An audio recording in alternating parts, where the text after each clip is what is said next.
حضرت عمر رضی اللہ تعالیٰ رات کے وقت گشت کر رہے تھے کہ ایک گھر کے قریب سے ایک ماں بیٹی کا مکالمہ سننے کا موقع بن گیا۔ حضرت عمر رضی اللہ تعالیٰ کان لگا کر کھڑے ہو گئے اور دیکھا کہ ایک ماں ہے جو اپنی بیٹی کو کہہ رہی ہے کہ بیٹا دودھ کے اندر تھوڑا سا پانی ڈال دو۔ تو بیٹی نے کہا کہ ماں، امیر المومنین کا حکم ہے کہ دودھ کے اندر پانی نہیں ڈالنا۔ تو ماں نے کہا کہ امیر المومنین کون سا دیکھ رہا ہے؟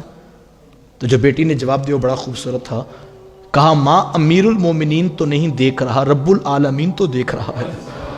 یہ جواب جب حضرت عمر رضی اللہ تعالیٰ عنہ کے کانوں میں پڑا تو آپ نے رات کے اندھیرے میں اسی گھر پر نشان لگا لیا۔ صبح کا سویرا طلوع ہوا تو زمانے نے دیکھا 22 لاکھ مربع میل کا حاکم، آدھی دنیا کا بادشاہ، ایک غریب کی چوکھٹ پر اپنے بیٹے کا رشتہ لے کر سوالی بن کے کھڑا تھا۔ اللہ اکبر! آج تو ہم کہتے ہیں ہمارے سٹیٹس کا نہیں ہے، ہمارے پاس تو 4 کنال کا گھر ہے، کم از کم تو 3 کنال کا ہونا چاہیے۔ چلو 4 کا نہیں تو 3 کا تو ہونا چاہیے۔ اگلی نسل کو تو اس سے آگے کھڑا کرنا ہم جو اس سے آگے کا دیکھ رہے ہیں، اور دولت ہی معیار بن گیا۔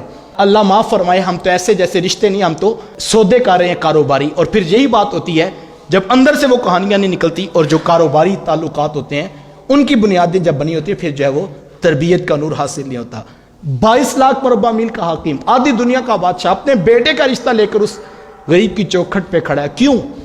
کہ جس بیٹی کے سینے میں اتنا خوف ہے رب کا کہ اسے عمر کی پرواہ نہیں، اسے رب العالمین کا خیال آتا ہے کہ رب العالمین تو دیکھ رہا ہے۔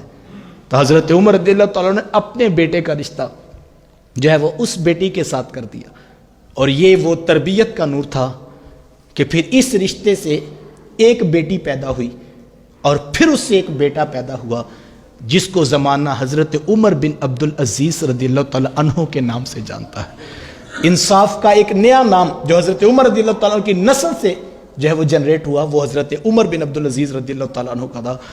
تربیت کی اماج گاہ جو ہے وہ ماں کی گود ہے، اور جب ماں نیک ہوگی، ماں پاکیزہ ہوگی، ماں صالحیت کا نور رکھتی ہوگی، ماں تہجد کا سجدہ رکھتی ہوگی پاس، تو نتیجتاً اولاد کے اندر دین کا ذوق پیدا ہوگا، نسلیں جو ہیں وہ دیندار ہوں گی۔ لیکن جب پیچھے رشتہ کرتے وقت جو ہے وہ کاروبار دیکھے گئے ہوں گے، گاڑیوں کے سائز دیکھے گئے ہوں گے، بنگلوں کے ریٹ چیک کیے گئے ہوں گے، اور سوسائٹیوں کے جو سٹیٹس چیک کیے گئے ہوں گے، تو پھر یہ امید کرنا کہ کوئی دینداری کا جو ہے وہ تربیت کا نور حاصل ہو جائے، جب ہم بنیاد میں دین نہیں سوچا تھا تو پھل پہ بھی دین کیسے آئے؟ تو اس بنیاد کے اندر دین کا عنوان کتنا ہمارے ذہن میں تھا، اور اگر ہمیں یہ مل جائے کہ ہمارا انتخاب دیندار شخص ہے، اور اس کی وجہ سے اللہ جو ہے وہ نسلوں کو دین ضرور عطا کرے گا، یہ وہ اولاد کا پہلا حق ہے جس کے اوپر ہمیں آج غور کرنا چاہیے اور اسی کو پیش نظر رکھنا چاہیے۔